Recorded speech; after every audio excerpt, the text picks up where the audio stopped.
Shalom, selamat pagi saudara yang dikasihi Tuhan. Kiranya berkat, damai sejahtera, dan sukacita dari Tuhan Yesus Kristus senantiasa menyertai saudara sekalian. Sebelum kita mendengarkan firman Tuhan dan renungan, mari kita berdoa. Tuhan Allah Bapa yang baik, kami sungguh bersyukur atas kebaikan dan kemurahan-Mu, karena Engkau selalu melindungi kami dalam beristirahat sepanjang malam, sehingga kami dalam kondisi yang baik dan sehat, dan dapat menikmati indahnya hari ini. Jika sebentar kami akan mendengarkan firman-Mu, urapilah kami dengan Roh Kudus-Mu, agar kami dapat mengerti dan memahami apa yang Tuhan sampaikan kepada kami.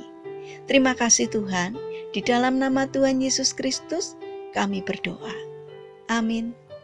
Saudara yang dikasihi Tuhan, tema renungan pada pagi hari ini adalah berkarya bagi Tuhan dalam segala situasi. Bacaan diambil dari kitab Filipi pasal 4 ayat 8-9. Demikian sabda Tuhan. Jadi akhirnya saudara-saudara, semua yang benar, semua yang mulia, semua yang adil, semua yang suci, semua yang manis, semua yang sedap didengar, semua yang disebut kebajikan dan patut dipuji, pikirkanlah semuanya itu. Dan apa yang telah kamu pelajari, dan apa yang telah kamu terima, dan apa yang telah kamu dengar, dan apa yang telah kamu lihat padaku, lakukanlah itu. Maka Allah sumber damai sejahtera akan menyertai kamu.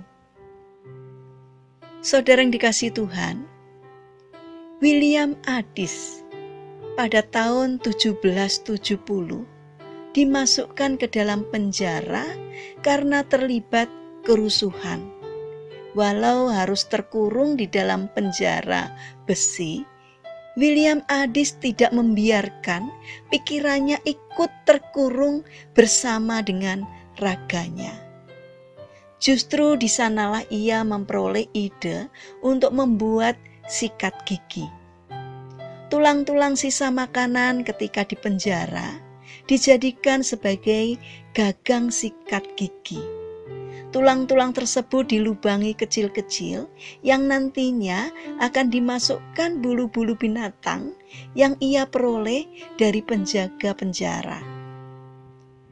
Jika orang terdahulu menggunakan tali atau sejenisnya sebagai bahan terakhir dalam pembuatan sikat gigi, William menggunakan lem sebagai bahan terakhirnya. Lem dapat membuat bulu-bulu binatang merekat di tulang yang telah dilubanginya.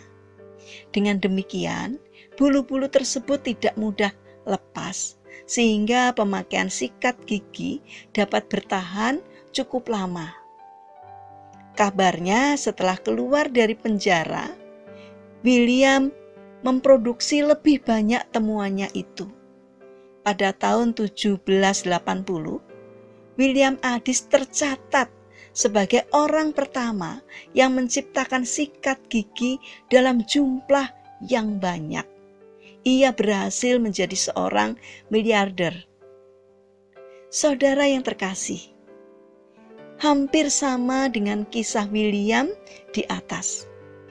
Meski raga terkurung di dalam penjara, tidak lantas membuat hati dan pikiran Rasul Paulus ikut terkurung pula. Terbukti selama berada di dalam penjara, Rasul Paulus masih tetap dapat menyapa jemaat Tuhan melalui tulisan-tulisannya. Ketika berada di dalam penjara, Rasul Paulus tetap menguatkan iman jemaat di berbagai tempat melalui surat-surat yang dikirimkannya. Saudara yang terkasih, raga kita mungkin tidak terkurung, tetapi bagaimana dengan pikiran kita? Keadaan yang tidak baik seringkali membuat kita mengeluarkan kata-kata pesimis yang pada akhirnya tidak hanya mengurung pikiran kita, tetapi juga membelenggu, bahkan melumpuhkan pikiran kita, sehingga kita tidak dapat melangkah maju. Apapun keadaan kita saat ini, jangan biarkan keadaan tersebut menentukan pikiran kita. Sebaliknya, biarkan pikiran kita yang menentukan keadaan. Dengan demikian, kita akan dapat tetap berkarya bagi Tuhan serta berkarya bagi sesama. Saudara yang terkasih, mari kita bangun karakter untuk rajin berkarya. Jangan biarkan keadaan atau kesulitan hidup membelenggu pikiran dan hati kita untuk berkarya. Melainkan berkaryalah bagi Tuhan, supaya semakin banyak orang yang diberkati dan diselamatkan oleh Tuhan. Mari kita berdoa. Tuhan Yesus yang baik, arahkanlah selalu hati dan pikiran kami kepadamu, agar dalam situasi dan kondisi apapun, kami dapat tetap berkarya bagi Tuhan. Bapa yang baik, saat ini kami berdoa untuk saudara-saudara kami yang mengalami sakit dan lemah fisik. Kami memohon belas kasih dan kemurahan-Mu. Kiranya Tuhan yang berbelas kasih untuk menolong, menjamah, dan memberikan kesembuhan. Kami juga mendoakan bagi yang mengalami permasalahan dan kesulitan hidup. Kiranya Tuhan hadir untuk menolong dan memberkati mereka. Kami juga ingin menyerahkan untuk setiap rencana dan aktivitas kami hari ini kepadamu. Berikan ketekunan dan semangat kepada kami di dalam menjalankan aktivitas kami hari ini. Kami memohon kiranya Tuhan yang memberkati kami. Terima kasih Tuhan atas setiap kebaikan dan kemurahan-Mu. Dalam nama Tuhan Yesus Kristus, kami berdoa. Amin. Puji Tuhan, saudara yang terkasih, kiranya firman Tuhan dan renungan pagi ini dapat menjadi berkat bagi kita semua.